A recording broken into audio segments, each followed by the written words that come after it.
All right. Adam, thank you for joining me on episode 1 of the Pragsot Podcast. Happy to have you. Thank you for letting me be here. All right. So, who is Adam? How do you see yourself? What do you think people see when they think about Adam? What do you think? Who do you think Adam is? Some would call me Mayo. Yeah. From back in the days, what I got called at work. I'm just a big, fat teddy bear, basically. That's it. Yeah. Just a very soft-looking boy. That's true. That's true. But it works for you. That's good. What are some of your current interests, man? I like planes. It's pretty much it. Planes and video games. Yeah. I'm a pilot. I fly for work. Yeah. I like staring at planes, like flying planes. And then in my free time, I play video games, man. Yeah. First-person shooters, PCs. Yeah. What's a video game you're currently playing, man? Hella Loose, man. It's like a PvP. It's kind of like Battlefield on steroids. It's like a mix between Battlefield and Call of Duty. It's all like hardcore, one shot, one kill. Yeah. Large open maps. Fun when you win. Fun when you win, not fun when you're losing. Yeah. Feel that. You want to talk a little bit about how we know each other? So you want a little bit of background about us? Yeah, so me and Robbie met, I think it was 2017. Yeah, probably around there. Yep. Advanced Auto Parts. I was just a part-time key holder in a small world, sitting on my phone, doing nothing, sitting on cases of windshield washer fluid in the corner of the store, up by the windows, just hanging out. Yeah. And then this big dog took over the store and came in and rocked everybody's world. Yeah. He came in as our new general manager, and our store was horrible. It was shitty. And he came in and said, not no more. And I'm the only one who wasn't opposed to doing my job and doing that. Yeah, which is odd. You would think people go somewhere to get paid to do a job. You think they would do the job. But the majority of people aren't that way. No. Yeah. Pretty much everyone either quit or got fired. Yeah. But here we are. Here we are, man. Yeah. Yeah, here we are. And I got trained up by Rob. Moved up myself to a general manager role. We've been friends ever since. Yeah. And who would have thought, man? I definitely didn't think that taking the store over that I did, I definitely didn't think that I would find my best friend there, man. It's crazy. Yeah. It was very odd. Yeah. Like out of nowhere. Yeah. And this kind of guy too, is a big hard boy. Yeah. 2 different walks from life, basically. Yeah. 100%, man. 100%. Vance seems like a long time ago. Yeah. See, it feels like a life ago, man. It kind of has been. It's been what, like 2 years? Yeah, I think a little over 3. Really, 3 years? Yeah, something like that. I left in 2021. So almost 4 for you. Yeah, I think you left first, right? No, it would have been 2022. 2022. Yeah, it's about the house in October 21, so it would have been July or August 2022 that I left. Yeah. Yeah, so 3 years. Yeah, pretty much 3 years. Wow. I mean, it feels like just yesterday we were causing trouble. Causing trouble. Yeah, man. Getting into arguments with people over the dumbest shit and trying to figure out how we're gonna keep the store staffed. Yeah. I feel you, man. What are some good memories about the two of us, or what are like some good stories that you tell people about us? Like when you talk about me to people that never met me, man, what are some things that come up? Some things that I think about. I'll take the first step. All right. So at my current job, I refer to you as the bottom. yeah. The bottom. Yeah. All right. Thanks. Yeah, man. Yeah, people know you as the bottom. Like when I talk about you, I don't say Adam. I go, yeah, me and the bottom are getting together this weekend. That's how they know you. So, I don't know. You were like I guess you'd be the opposite. You're the confrontational guy. Yeah. That you're down to get sauced up with anybody, customers, employees. Yeah. Like my fondest memories were pretty much you and Judah. Just Judah just calling you an a-hole and blaming you for everything. Yeah. And you just sitting there and having these talks and just trying to explain how he's wrong. He just couldn't understand how him stabbing you, like metaphorically, like it made him wrong. Yeah. And for people that don't know who Judah is, who's Judah? Well, what is Judah even? He is a character.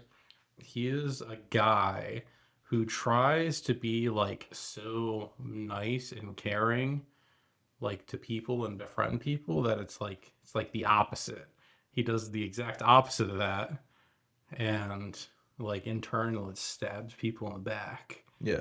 and makes them not like him because of like the way he is, and he won't like just do what he's asked from like a management perspective. Yeah. You'd be like, hey, can you do this? And he just wouldn't do it, and then like come up with a reason why, and then he'd be upset with you that you're upset with him because he didn't do what you asked him to do, even though it was something simple. Yeah. Not to mention he's like a 6'7", 400+ pound gargantuan human being. Yeah. Who like just didn't bathe or get haircuts or Yes, anything. he did have a problem with like he would wear the same clothes. He would wear like jeans and a winter jacket, basically, or a sweatshirt in the middle of summer. Yeah. And sit in his car baking in the heat Yeah. while vaping. So he would come back in after his breaks, dripping in sweat. Yeah. just reeking. Yeah. Smelling like his strawberry shortcake vape. Yeah. Yeah, he was a menace, man. He was a menace. Yeah, man. What other stories do I tell people? I mean, obviously, I tell people that you're like my go-to guy, man. Like you're one of those very, very, very few people that I know I could be like, yo, I'm interested in doing this, and you're like, let's do it, man. This is a perfect example. Like, Yeah. I'm like, yo, man, think about a podcast, and you're like, I'll come over this weekend. Let's fucking figure it out. And then you're the same, and you're like reliable, and you'll try everything. I'll try anything twice. That's that's my motto. Yeah, try everything. Found this guy to play games he hates multiple times. He'll do it out of love. Yeah. Just Mostly out of love. He'll just do it out of love, and then just disappear in an hour and just rage quit. Yeah. And you hear from him in a day or so. Yeah. Yeah, man. Yeah. I think about when you snapped your ankle playing airsoft at night. That was a good time. That was a good time. Yeah. Hey, you want to tell the people about that? Well, yeah, we were playing at an ambush in our local airsoft field, and it was in the night game, and we were traversing down in the woods, and there was like a group of like 5 or 6 people standing in a circle, just like chatting. And I was from me to you away, and I took a step, and I found the only 3-foot hole, the only ditch in the whole area, and broke my ankle, and then had this man help me hobble back to my car. I was like, we're done. Yeah, that was terrible. I remember I had to drive your truck. Yeah. And I was like, this fucking sucks. Like, I was very much not used to it because I was driving a 2004 Mini Cooper at the time. Yeah. So like driving your truck was it was so odd. I was very, very worried. Yeah, it was horrible. And the boot for weeks. I'm pretty sure I was off from work for like a handful of days. Yeah, you were off, I want to say, for about a week or something. And then you came and you had the boot and you had your little scooter. Yeah, and I would scoot around the aisles, man. Yeah. Times there. That was good times, man. You know, like really thinking about it, man. You know, we had the RC cars. We would fucking drift those bad boys. That was fun. We had the little first-person view drones. Oh, yeah. We're flying them around in the store and shit. Uh-huh. And then we had the ball shit, the shit ball. Oh, the poo? The ball poo. You'd have to explain the ball of poo. Yeah. for everyone, you got to explain that one. Yeah. So, I mean, the ball of poo was at the Dollar Tree. You could buy like a shit emoji, and it was full of like water, and it would stick to stuff. Mm. And the idea was, you throw it at a wall or something, and it would kind of flatten out. It'd be funny, huh? And at our store, we were throwing them at the ceiling, and as hard as we could, so they would flatten out like a pancake, and then we would wait for them to fall, and then it would be funny. And then we got to the point where we would do it while customers were in the store. So we'd be at the front counter, oh yeah, how can I help you? Oh yeah, it's right over there. And then throw the shit at the ceiling when their back is turned. And obviously, you hear it smack, and they're like, oh, no. And then you wait and you talk to them, and it was the best because you would like talk to them, and then the shit would fall and hit the ground, but they don't know they had no fucking idea what was going on. So it was just so funny, like see their reactions or to like throw it and then have someone else help a customer and watch them try not to like lose their fucking mind. It was good times. That was good times. And keep in mind, this is like 40-foot, like high, pretty much like warehouse Oh, ceilings yeah. in this Yeah, store. basically a Like, warehouse. it's got height to it. Yeah, you had to crank it to get it up there. It was good times. And then we went through, I think 2 or 3. There was a bunch of nails, like roofing nails coming through, and every once in a while, someone would hit a nail. And I remember the one time, our other employee Finn hit the ceiling, and that thing was up there for a while. It was up there for a while. It was stuck stuck on a nail. It was stuck on a nail. Yeah, that was good times. That was good times. Adam, what are some things that you feel kind of shaped you into who you are now? Like when you really reflect on the 28 years that you've been around, 27, 28. 28 years. What have shaped me? Yeah, what are some things you feel really like shaped you into who you are? Yeah, I feel like I haven't done anything in 28 years. I mean, like, you know, like where does your passion for being a pilot come from? My grandfather died. My mother's father died when she was like 12, so I never met him, didn't know him. Yeah. But I would, as I was growing up, I would hear stories of him because he was a pilot. He was an Air Force pilot, so I would hear stories of him flying and the stuff that he went through. And they owned a couple of planes. And then once he died, they got rid of all of them. But I was just hearing that growing up. And then when I was younger, I went on a couple of small plane rides. Yeah. And that was like, I was like, man, this is cool. And I've always thought planes are cool. And then when I was in high school, I needed to figure out what I wanted to do. Mm-hmm. And then I was like, why don't I fly planes? Yeah. And then I never did it until I started working at Advanced. I was like, yeah, this fucking sucks. Yeah. I did that for like 4 years. Went to another job, luckily out of nowhere in aviation. Mm-hmm. And I was like, I'm gonna try this again. I think I was 25 at the time. Yep. And knock on wood, worked out, and here I am. Yeah. 3 years later, flying for work. Yeah, flying for work. Yeah. Can never be me, bro.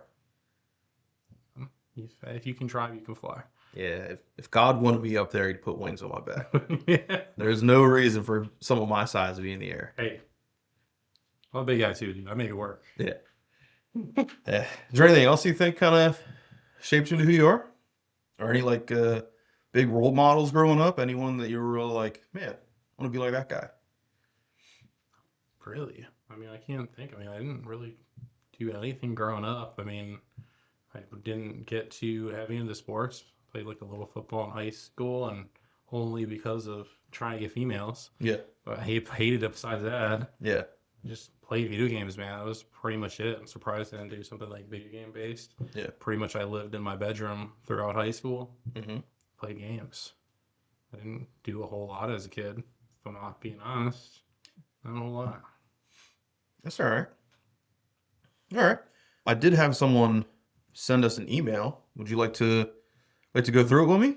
Sure. All right, cool. Yeah. So the idea is going to be, I'll read the email. Mm-hmm. I'll definitely, we'll keep them anonymous, but we'll see what they got going on, and maybe you can give your side, your opinion of it. I'll give my thoughts on it. We'll kind of talk about, where we agree, where we disagree. All right. So this viewer writes in, says, "Good morning, Robbie. I'd like your advice on a situation I've been going through recently. It looks like their fiance lost their job a couple months ago. The fiance's been looking for a new job. They're saying about twice a day. They're saying, however, when they get home from work, it seems like their fiance doesn't really want to engage with them. Saying that, it feels like they don't want to hang out or make plans with this person. However, they're saying when all their friends are online, their fiance is ready to stay up 2 or 3 o'clock in the morning to play games with these people. So yeah, the big thing is viewers looking for some advice on how should they approach their fiance and ask them to have more time spent without feeling like the nagging partner. So yeah, I mean, that's definitely, look, man, I think we've all been there at some point. Mm-hmm. I really think everyone has priorities, and everyone also has their own interests and passions. And mm-hmm. the longer you're with someone, the more and more that I think the two of you will develop interests or passions that are nothing like what the other person's into. So yeah, I mean, I definitely think that this is 100% natural. I think this happens all the time.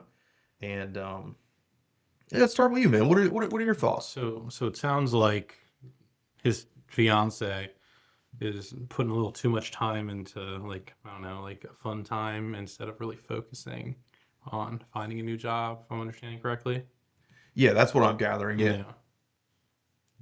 I mean, I would say it's honestly trying to, I don't know, maybe without being the nagging partner, maybe if I don't know how long they've been together, maybe try to find maybe a motivator, Yeah. and or maybe just kind of like just having that conversation, be like, hey, I'm feeling like this. I'm feeling like you're playing games too much. You're not really investing that time that you should be investing to get another job, especially if they're in a position, who knows, if they're struggling, I mean, if they're fine on his income, maybe like that's why she's a little more relaxed, because she's like, oh, well, we're fine because he'll take care of it. Yeah. So I guess, I don't know, it depends a little more in depth on the situation. Like if it was me, I'd probably try to like just to approach that conversation, just be like, hey, this is what it is. Yeah. This is how I'm feeling. Yeah. I mean, there's nothing wrong with that. I think you and I are very on the same page. Yeah. I mean, in my opinion, listen, I think the best relationships, whether it's, you're married or not, I think the best relationships are the best relationships because both parties involved are on the same page. And I think there has to be a direction. And traditionally your boyfriend, your husband should be the one providing that direction. Yeah. I'm really indifferent, in my personal marriage. Yes, I'm 90% of the time the one that's giving the direction. But I think, the best relationships work when both people understand what has to happen. Like we are both on the same page. Yeah, it's just like their role, with their dynamic. Yeah. And, what is the end goal? For some people, it's not that big of a deal. It's, I don't need the biggest house in the world, or I don't need to drive, a Mercedes. Let's have a car that gets A and B. Let's have a home that, everyone has their own space. Let's put all of our extra money into traveling or, starting a business or something like that. But I think both parties involved in the relationship really has to be on the same page. So I think the first step is, what is that page? Yeah. Because maybe your fiance doesn't think that they really need to have a job, or it's not a priority for them because maybe this viewer's income is enough to support what they have. And that's where, again, like, I think the two of them really need to get calibrated. Secondarily, I definitely think when it comes to the time, spending time with each other, again, man, in the beginning of a relationship, all you want to do is be with them. 5 years later, get the fuck away from me. Yeah, exactly. Right? Yeah. So I really think some people tend to forget to spend time with their partner in a meaningful way. Not just we're both sitting in the living room, but you're on your phone and I'm on my game. So, my advice really would be, like, first and foremost, there has to be a game plan. So this viewer, my recommendation would be, sit your partner down and talk about what you want out of life.